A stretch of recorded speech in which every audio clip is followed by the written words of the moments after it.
our host and to interview Vienna Teng.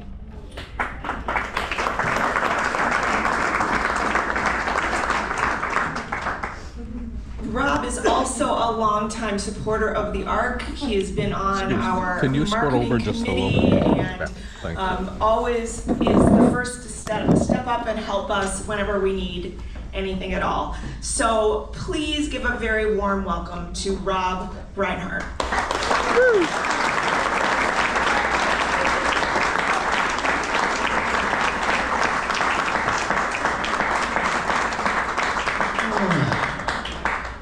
Lovely intro. Thank you, Barb. Thank you for that. Very nice. And this actually comes at a great time for me. I have been kind of living in the fundraising universe for the last 10 days or so at WDET because I'm a big believer in nonprofit public radio. But I'm also a big believer in nonprofit music venues. I see them as two sides of the same coin. And a venue like this is far, far more rare than a public radio station where those are everywhere. There is literally a handful of clubs like this in the entire country. So how lucky are we to have this here in Ann Arbor?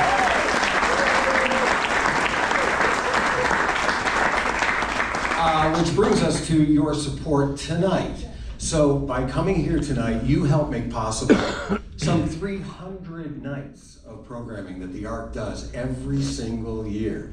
Sometimes here, sometimes elsewhere. There, of course, is the Ann Arbor Folk Festival. Perhaps some of you have heard of that. That's going to happen in January. You want to know who's going to be there? Yes. I can't tell you because I don't know. Because they wouldn't tell me. Anyway, and one of the reasons that this club is here is because it also represents what we honor here in Ann Arbor. The spirit of independence, independent artists, their artistry. And that is a reflection of you, the supporters. Again, this is a nonprofit venue. Your support means everything. And I guess I just want to, of course I want to thank our volunteers. Thank you very much, volunteers.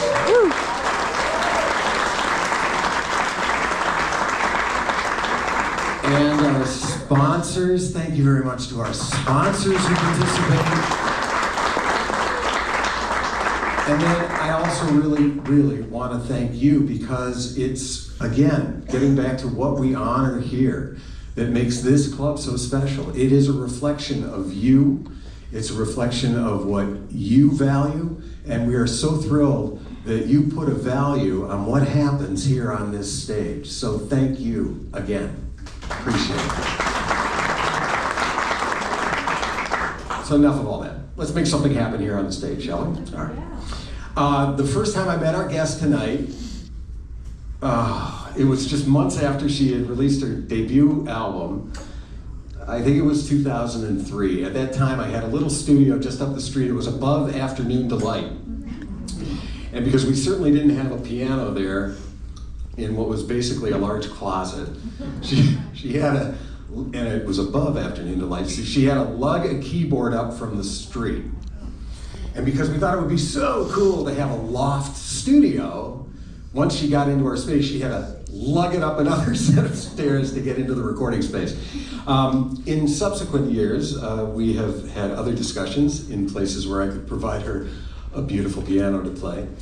And over the years, through the conversations that we had, it did not surprise me one bit that she was going to leave music behind and go back to school and pursue an education, which she did here at the University of Michigan, as it turns out.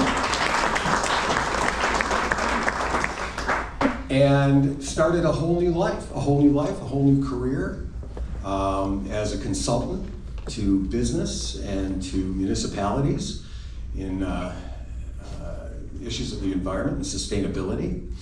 And then I heard a couple of years ago that she was starting to come back to music. So I invited her in to do an acoustic cafe taping. That was the end of 2022. and kind of got caught up on how she felt these two worlds could merge together. So we're going to continue that conversation here tonight. Please welcome back to the Ark, Vienna Teng.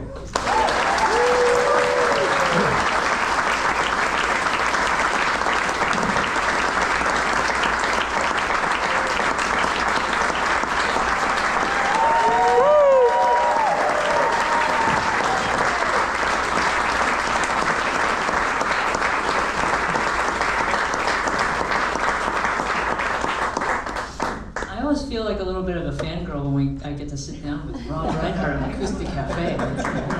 That's so kind. Wow. I brought my Vienna Teng folder with me because everybody gets a folder. Well, that story you told about the first Above Afternoon Delight taping, I had completely filed that somewhere where I couldn't access it. But the moment you mentioned lugging a keyboard, I'm like, oh yeah. I remember that. Oh, those things are heavy going upstairs. Yeah, oh. Made me wish I'd learned the banjo. So, the first thing I think we should talk about is the Ark. Because I think that was the first time you played at the Ark. It was 2003, right? I think that's right, yeah. And I distinctly remember that there were people in this section and nowhere else. And I remember being so, just embarrassed, I was like, oh, well, I mean, I love the people who showed up, obviously. But I was like, I wanted the Ark to have a good night, and they'd taken a chance on me, and I felt like I'd let them down, and they were very kind. Anya and those folks, they're like, no, the first time you come, that's what happens. And then there'll be more after that. And I was like, really? Is that how it works? You're gonna have me back? So that's really important, though, that is sort of a mission of the Ark. So there you were, coming from the West Coast, an album on an independent label, and they took a chance. They heard the record. They said, let's give this artist a place to showcase. And you have been back so many times. You've done the folk festival, right? Okay, so explain the life of a touring artist and clubs you don't want to revisit, but you've come back here numerous times.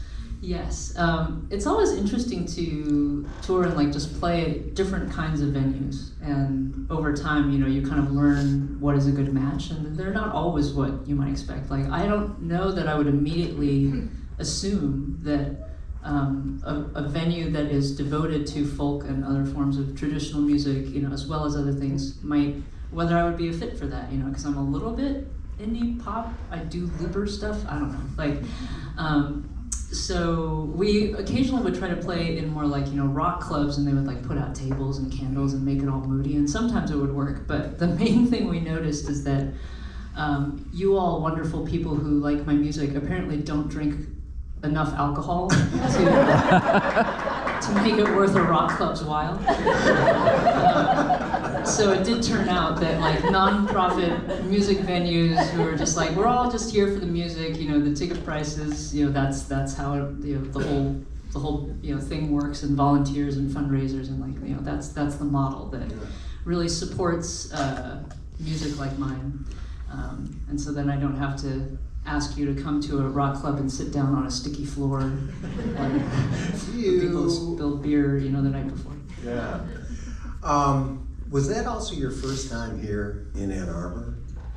I think so. My parents had talked about Ann Arbor in weirdly mythic terms before I set foot here, because my parents immigrated from Taiwan, and came to, my dad came here for graduate school.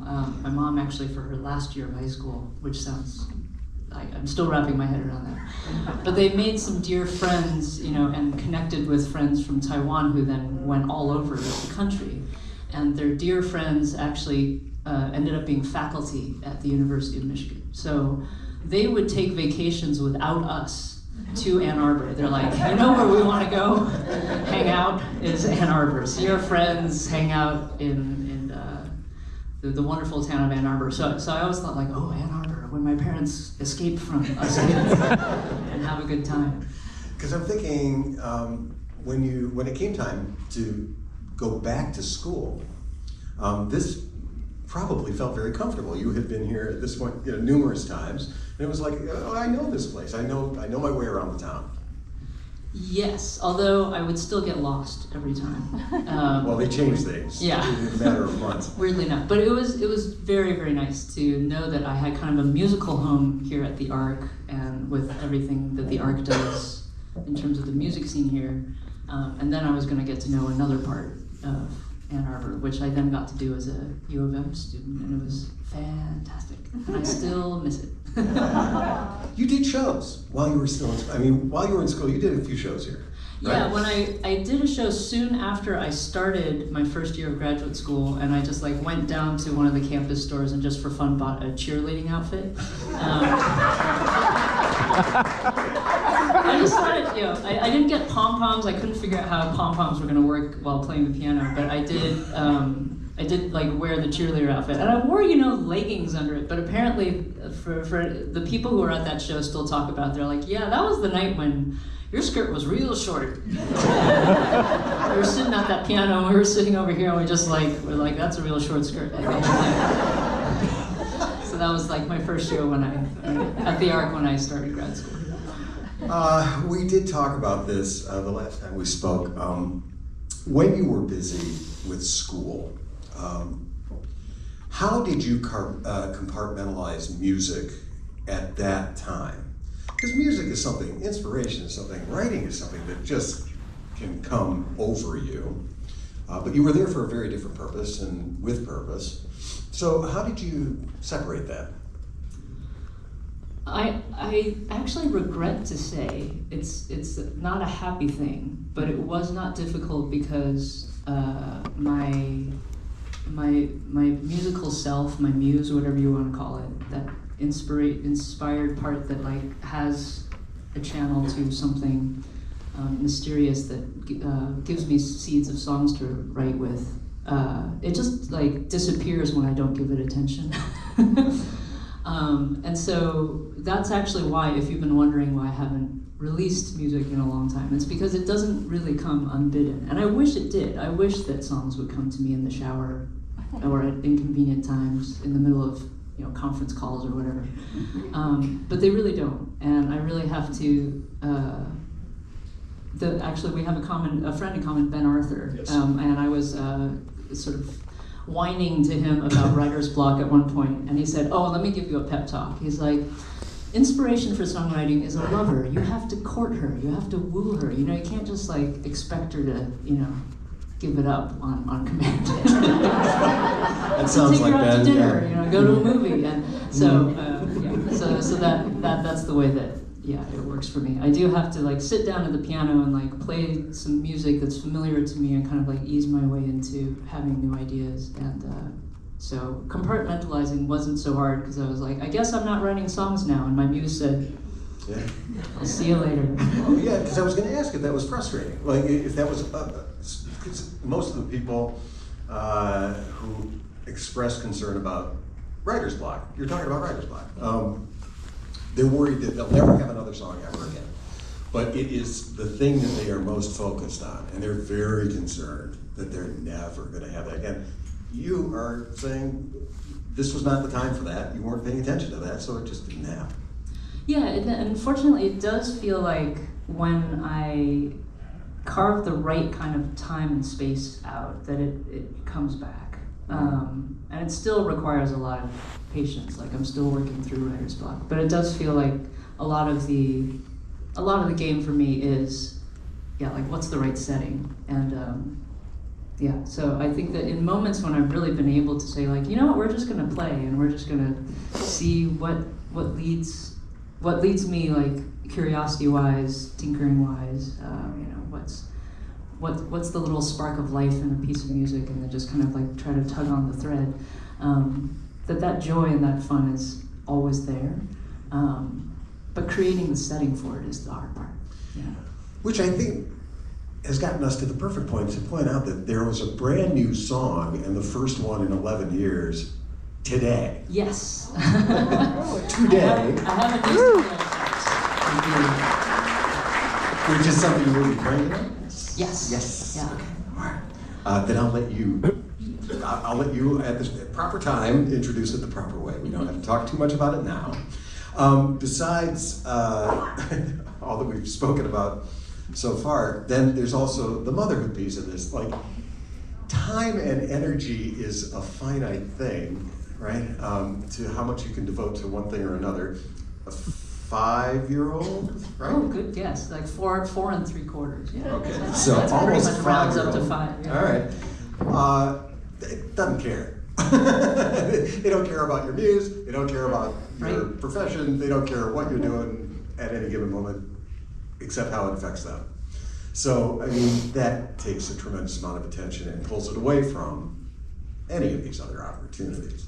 Yes, I feel like it adds and subtracts at the same time, because I feel like, and I'm not going to say anything that's new to anyone who has raised kids or been a big part of kids' lives, but I feel like I'm being reshaped by being a parent and being made to like understand the world and like what I'm supposed to be doing in a new way. And I feel like there's like tremendous fodder for songs and for like, you know, all that kind of creative inspiration in there. But then you're right, that then you've got like, oh, I have all this new stuff that I'd like to express, and also I can't get a thought in edgewise without being interrupted every 15 seconds. And the joyous thing that is, yes. So a couple of years ago, we talked about, as this was merging, these two lives were starting to come together, you had some ideas about how you could take issues of environmental sustainability and your music and go to towns and maybe stay longer and do workshops and meet with, you know, government officials or business people. I mean, whatever it is. And that was a plan, December 2022. Have you been able to actually implement that? Do any of that yet? Yeah, in a couple of cases I have. I've basically been conducting little experiments for the past couple of years. I joined Patreon, which is the site where people can basically become patrons of artists, and through that incredible opportunity, I was able to, you know, do some of that. But also, there was a patron within that group of subscribers who reached out and said, so I hear you want to do this thing, like, you know, come to a town, you know, really kind of get involved in the community. Well, I live in a community with a wonderful music venue that's also a gathering place for other conversations, and there's a a local college. What if I arrange this whole thing for you? So that was in Saratoga Springs, New York, and it was an incredible experience where, yeah, we did kind of gather some city and community leaders and talked about, you know, new ways that they could work together that would actually kind of, you know, check boxes for everybody. So that was really gratifying, and then to connect that to, you know, a show in that same space that night, followed by talking to students in the sustainability program, you know, in the local college over there. So that was kind of the beginning of what I thought, like, this is what I would like to be doing, and I just have to kind of like put the package together. And I also have done climate action workshops here in the ARC space as well. And this year I'm mostly focusing on helping people get out the vote, because to me that's the best thing one can do for climate and sustainability right now.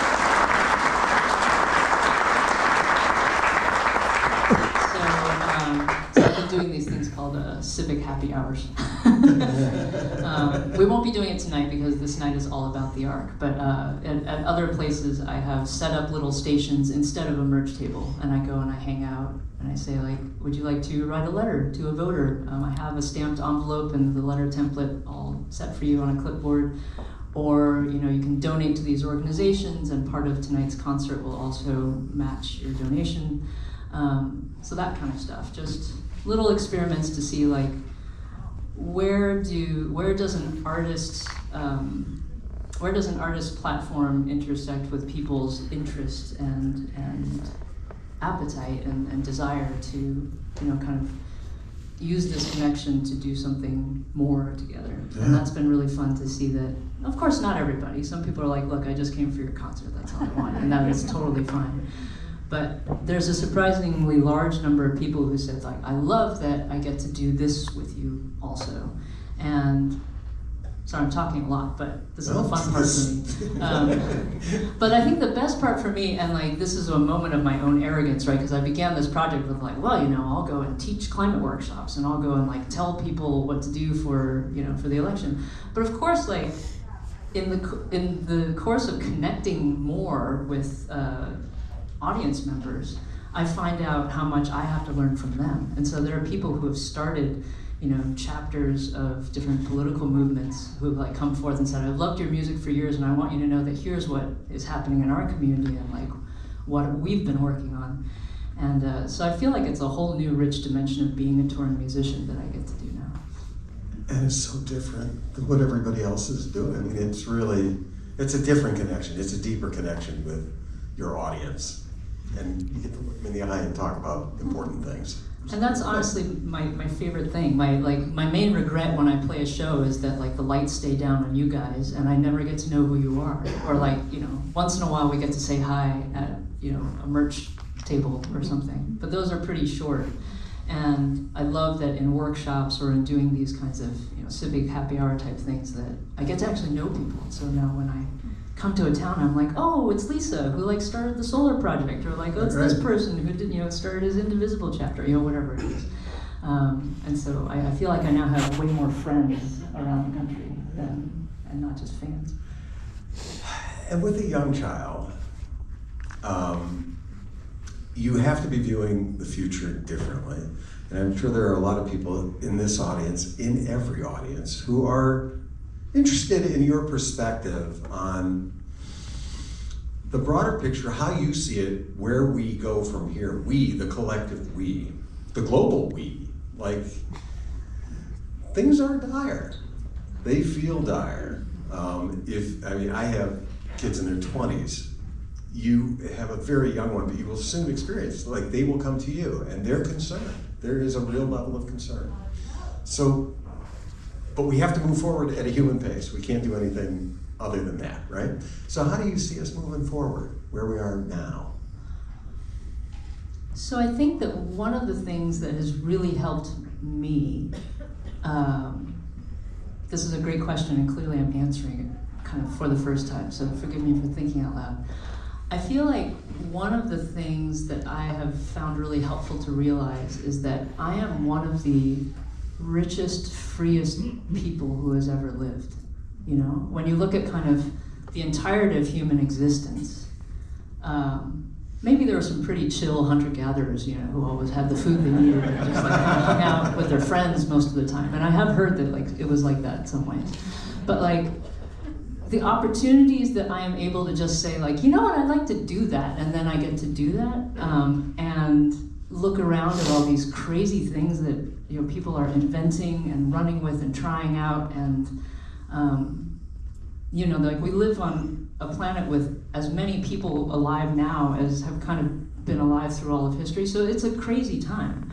But I guess I have at other times felt this is dire, this is terrible, this is so like depressing, and I feel like I don't inhabit that space anymore. I feel like there have been dark, difficult times the whole time, and whether it was visible to me specifically or not, that's always been true. And now, like, I get to do stuff with people I like to try and nudge it in a good direction, which has always been true as well. And so in a way, like, I do worry, of course, about what my daughter will grow up into, like what kind of world she'll inhabit. She'll inhabit a world where AI is doing something. And she'll grow up with, like devices that like, it's an attention economy as much as a money economy. So I don't know, but I also feel like there's always as many reasons to be hopeful and to like get your hands into doing something cool than there is to be depressed and sad and worried. Mm-hmm. At least that's the space that in some ways I've deliberately chosen to hang out in. Because it works for me. Yeah.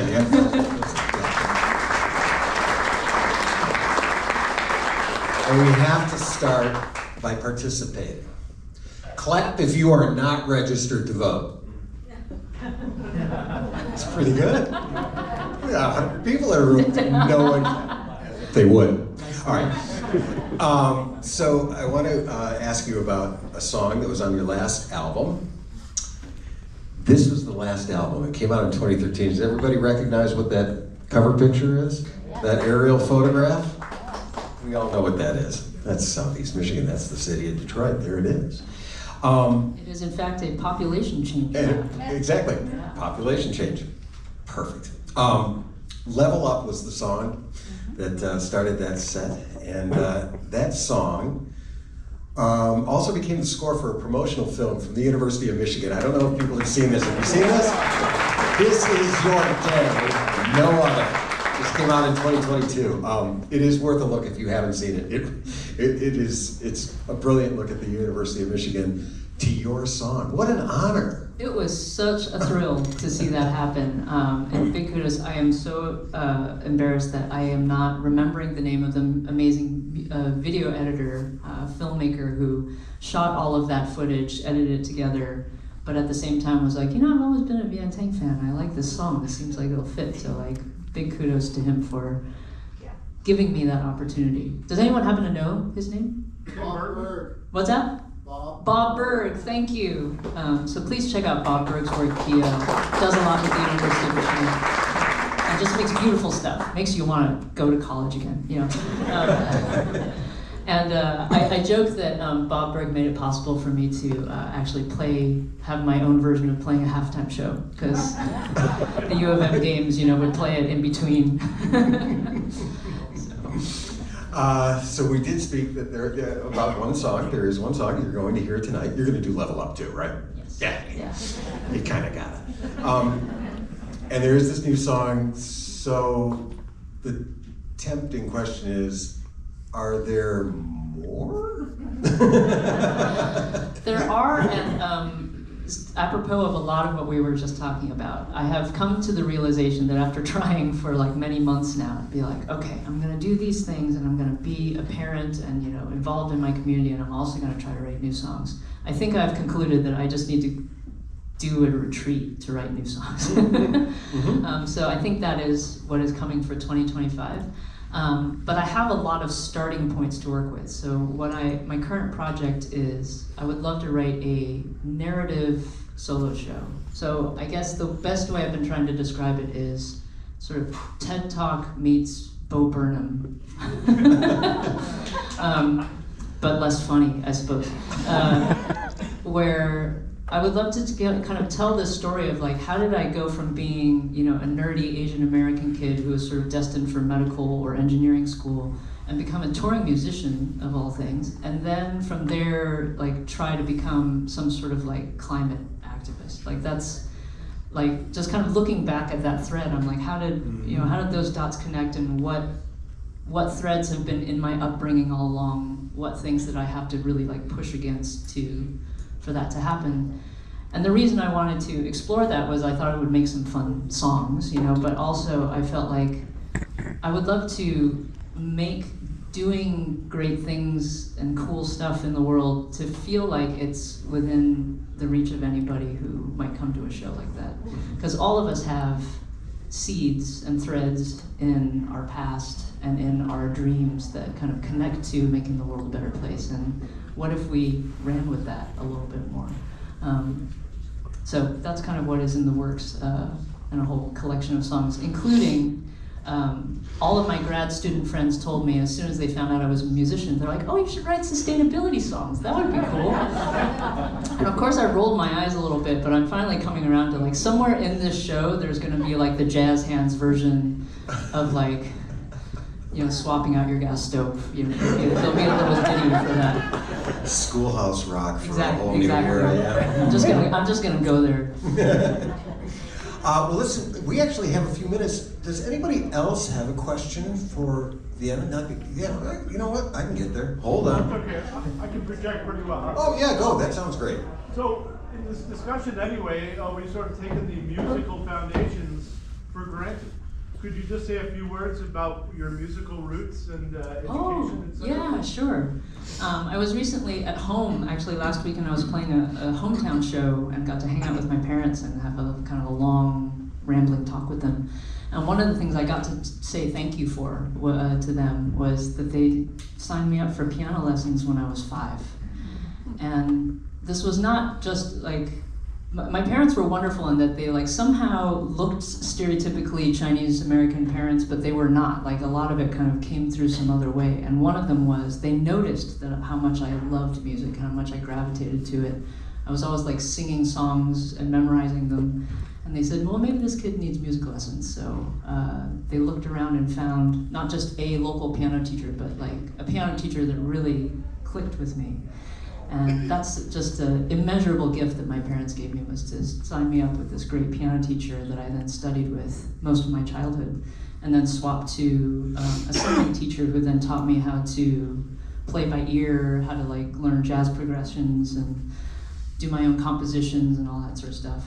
And so I grew up mostly playing like classical piano and then like procrastinating on practicing piano by writing my own songs. And it became pretty clear in high school that I was not going to be going to conservatory or becoming a classical pianist. I did not have that level of talent, but I did have this thing that I like to do of like singing and playing and writing my own songs. And to my parents' credit, they were real worried about that idea. They're like, that seems like a bad idea. But they would keep taking me to, my dad actually took me to this program once called Grammy in the Schools, where the Grammy organization would go to schools and kind of tell you how the music business worked. And he took me to one of those, even though he did not want me to go into the music industry. And he took me to an audition for Berklee College of Music, even though he did not want me to go to Berklee. And so now that I'm a parent, I think so much about what it means to really put your kid first, because parents really did that. They really did. Do you have anything from the earliest days when you were playing piano that you still come back to just like limber up? You sit down, first thing, like just something that is so entrenched in memory that you know you can just sit down and do it? No. Okay. But Bach is, the preludes and fugues of Bach are incredible for kind of limbering up fingers, because especially the fugues, those of you who don't know the term fugue or classical music, it's basically, they give you a theme, Bach writes a theme, and then there's another like voice in the piano that like sings the next theme, and then they all kind of weave together, and then you're supposed to do that with like 10 fingers. Like create 3 different voices singing together. So that was always one of the hardest and most rewarding things, was to play Bach. Do we have any other questions? Yeah. Is your grandmother still living? And if not, how far of your career did she get to see? So my grandmother did pass in 2015, actually, while I was actually still living in Detroit. She did come to a lot of my early shows, though, like before I went to grad school. She was living with my aunt in Chicago, and so they would often come to my shows in Chicago. And it was always this very consistent message. She would come, and she would stay for the whole show, and she would, pat me on the back and ask me if I'd eaten enough yet. And then she would say, "You really have to stop doing this. How are you going to get married? This is not how is anyone going to want to marry you if you haven't gone to graduate school, if you don't have a real job? I know you think this is a real job, but it's not a real job." So, and that's why I wrote Grandmother's Song, because I felt like, I was actively resisting what she was saying, but I also wanted to get deep into why she was saying that. Yeah. But thank you for asking. Your music has changed over the years from, let's just say, contemporary to looping. Where is it going next?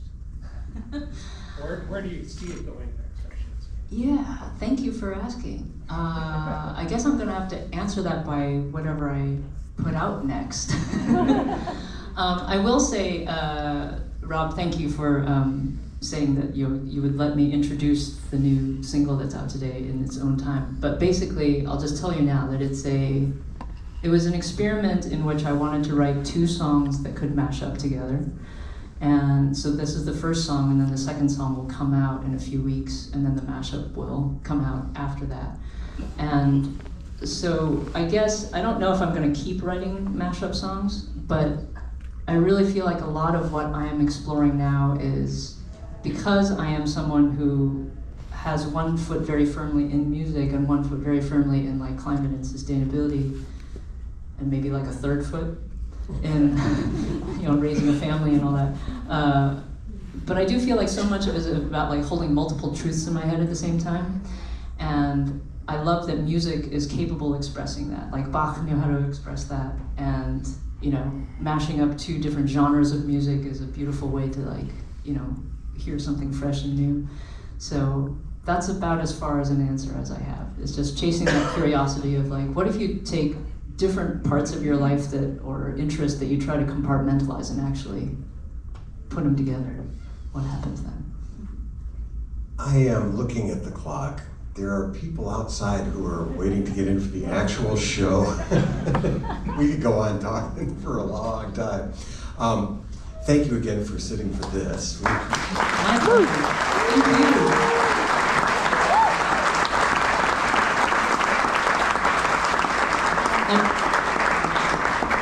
I know you probably said that because we have limited time, but what are you currently working on that's fun? Raising money. Raising a lot of money. Yeah. Everybody's listening to WDET tomorrow. Make sure you phone in. Again, we do have some people coming, but we do have time for you to get up and go get another drink. Also, if you haven't placed a bid, that closes when they start the show. So if you want to make a final bid on some of those nice items that are outside the door, now is the time to do it. And thanks again. We'll see you again in just a few minutes. Thanks. Thank you so much for being here.